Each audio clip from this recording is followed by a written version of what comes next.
आपके हिसाब इस पूरी लड़ाई में कौन सही है कौन गलत? मैं सही हूं तो क्यों हूं, और अगर मैं गलत हूं तो क्यों? पहला प्रोसेस है मनी बैक गारंटी में अनकंडीशनल रिफंड हो जाए। It is a clear violation of this act, इसलिए ये स्कैम है बिंद्रा जी। संदीप माहेश्वरी और विवेक बिंद्रा इंडिया के टॉप के इंस्पिरेशनल स्पीकर्स, लेकिन पिछले कुछ दिनों से ये दोनों इतने डीमोटिवेट हो रखे हैं कि एक दूसरे के कपड़े फाड़ने पे उतर आए हैं।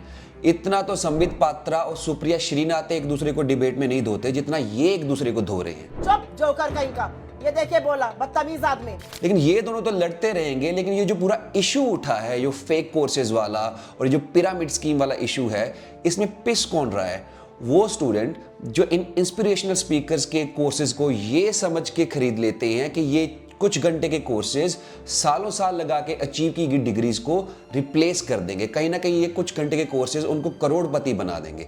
इस वीडियो में हम डिस्कस करेंगे इंस्पिरेशनल स्पीकर्स की हिस्ट्री के बारे में, आज की डेट में उनका क्या हाल है, इसका उनके फॉलोअर्स पे क्या इंपैक्ट है, और ये जो दोनों इंस्पिरेशनल स्पीकर्स हैं संदीप माहेश्वरी और विवेक बिंद्रा, उनके बीच में क्या कॉन्फ्लिक्ट चल रहा है।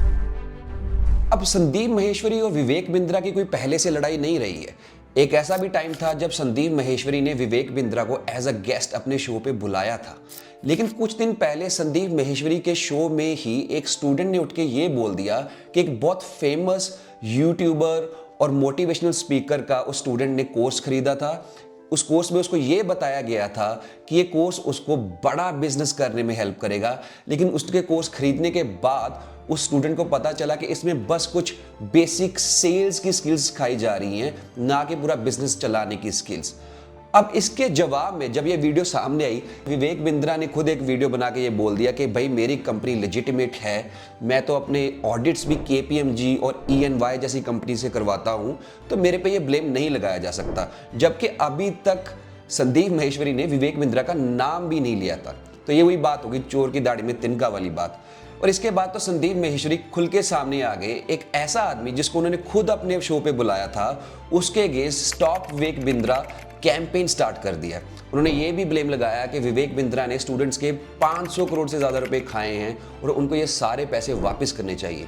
सिर्फ यही नहीं, जो सबसे मेन इशू है, उन्होंने ये भी ब्लेम लगाया कि विवेक बिंद्रा पिरामिड स्कीम जैसे टूल्स को यूज़ करके अपने कोर्सेज को सेल कर रहे हैं। पिरामिड स्कीम इंडिया में इलीगल है, सिर्फ इंडिया में नहीं और भी बहुत सारे कंट्रीज में इलीगल है। इसका मतलब सिंपली ये है कि आप अपना कोर्स एक आदमी को बेचते हो, फिर आप उसको बोलते कि ये कोर्स 4 और लोगों को बेच और उसमें से तुझे कमीशन मिलेगा।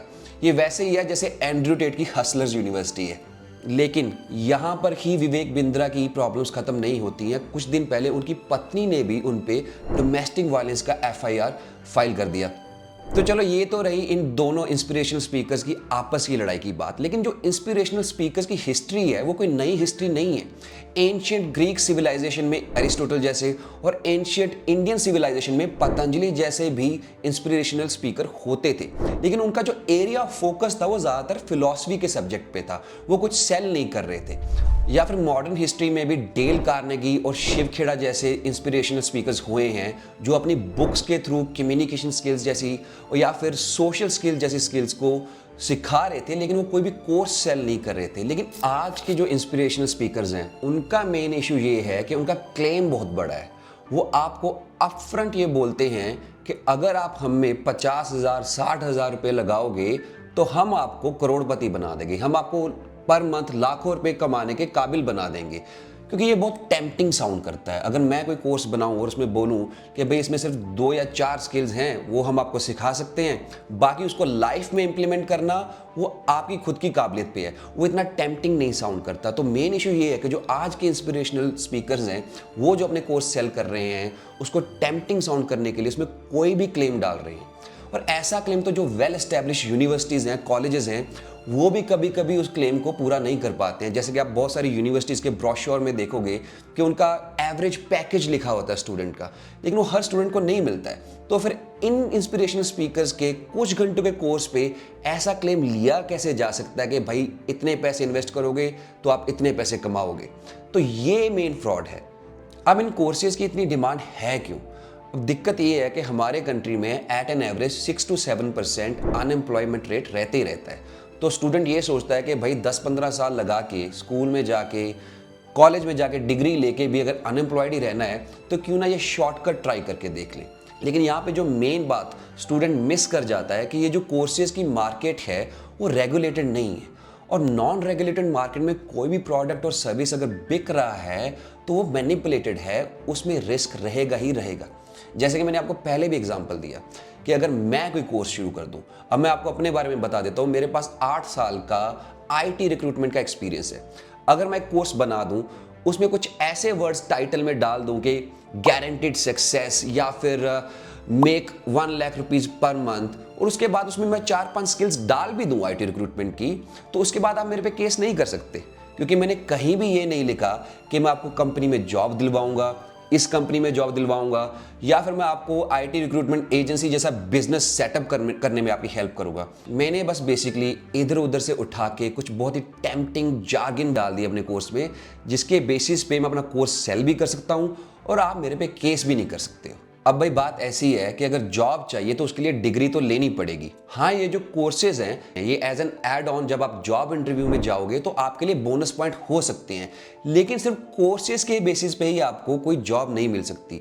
जॉब लेने के लिए डिग्री करनी पड़ेगी, फिर जॉब में जाना पड़ेगा, वहाँ पे ट्रेनिंग पीरियड के थ्रू निकलना पड़ेगा, फिर 4-5 साल जॉब करने के बाद आप ये बोल सकते हो कि मुझे इस इंडस्ट्री की इस स्किल में एक्सपर्टीज है। उसके बिना आप ये नहीं बोल सकते कि मैं 2-4 घंटे का कोर्स किया है, अब मेरे पास कोई एक्सपर्टीज आ गई है। और अगर आपको बिजनेस करना है, चलो वो डिग्री के बिना भी हो सकता है, लेकिन उसके लिए भी आपको मार्केट में उतरना पड़ेगा, मार्केट को समझना पड़ेगा, खुद को घिसना पड़ेगा, फिर कई सालों बाद जाके फिर बिजनेस एस्टैब्लिश किया जा सकता है। और ये मुझे समझ में नहीं आता कि भाई इतनी मोटिवेशन चाहिए क्यों। अगर मैं आइंस्टाइन के 2-4 कोट्स पढ़ भी लूंगा तो उससे मैं थ्योरेटिकल फिजिसिस्ट तो नहीं बन जाऊंगा, उसके लिए तो फिजिक्स पढ़नी पड़ेगी। और ये मोटिवेशन वाला इशू ना कॉलेज से ही स्टार्ट हो जाता है। जब मैं भी कॉलेज में था तो बहुत सारे सक्सेसफुल अंकल लेक्चर देने आते थे, अपने लेक्चर में बड़े बड़े कोट्स भी पढ़ के सुनाते थे, लेकिन मुझे कभी भी ये समझ में नहीं आया कि मैं उन कोट्स को अपनी लाइफ में इमीडिएटली कैसे इंप्लीमेंट करूं और कैसे उससे 4 पैसे कमा सकूं। तो जब भी आपको कोई कोर्स परचेज करना है तो ये देख के नहीं परचेज करना कि भाई इस कोर्स को बेचने वाला कितनी अच्छी स्पीच दे पाता है, बल्कि ये देखना है कि इस कोर्स का जो सब्जेक्ट है उस कोर्स को बेचने वाले के पास उस सब्जेक्ट की नॉलेज है भी कि नहीं है, क्या उसके पास उस चीज़ की डिग्री है कि नहीं है। अब संदीप माहेश्वरी और विवेक बिंद्रा की लड़ाई तो या तो फिर कोर्ट में जाके या फिर कोर्ट से बाहर, ये तो सेटल हो ही जाएगी, लेकिन इनके फॉलोअर्स का क्या, जो अभी भी इसी चीज में लगे हुए हैं कि संदीप वर्सेस विवेक, मैं इसकी पार्टी का हूं, मैं उसकी पार्टी का हूं, मैं इसके साथ हूं, मैं उसके साथ हूं।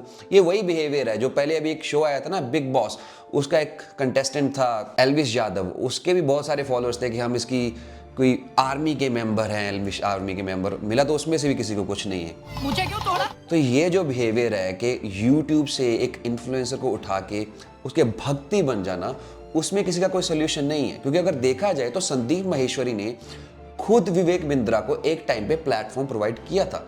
संदीप माहेश्वरी के पास खुद के पास एक अच्छी खासी टीम है, क्या वो ये टीम ये उस टाइम पे नहीं चेक कर पाई कि विवेक बिंद्रा क्या कर रहा है, उसके पास असली डिग्री है कि नहीं है? ये सारी चीज़ें उस टाइम पे चेक की जा सकती थी।